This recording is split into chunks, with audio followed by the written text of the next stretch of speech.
आही को जाना जाबे मैया गे याही छोड़ा बाड़ा दिकी दिकी करेला ई कोन आहिरा रे मातल जीता कोन आहिरा रे कादो लेटा की आही को जाना जाबे मैया गे आही छोड़ा बाड़ा दिकी दिकी करेला कोन आहिरा रे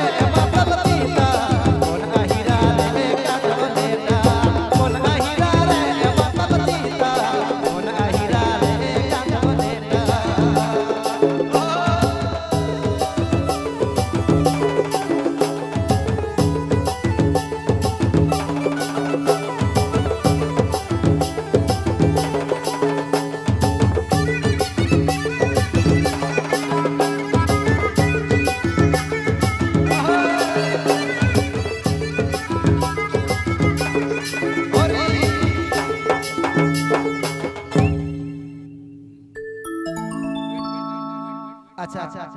गा पा इसे सुन गा पाएगी जागा हूँ माता हो पीता जागा हूँ धरती का माजे जागा हूँ आना दाना नगल छमिया गुरियावी कांदी का बाबा सरा दे कि अरे तर तर उड़र गुदेला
आही को जाना जाबे मैया गे आही छोड़ा बाड़ा दिकी दिकी करेला कोन आहिरा रे मातल जीता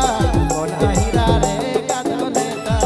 आही को जाना जाबे मैया गे आही छोड़ा बाड़ा दिकी दिकी करेला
माई को देखो बड़ाइक समाज है कैसन समाज है, बड़ाइक समाज है कैसन समाज है से हमेशा अपन परंपरा और संस्कृति के बचाई कर प्रयास करे ना। हमको लागत है बड़ाइक समाज के घर में शादी है अरे कोठ अगर पुरखा का देवल राग राग नहीं हुई तो बेस नहीं लगी। एक बार जी स्केल पकड़िए मेरे भाई।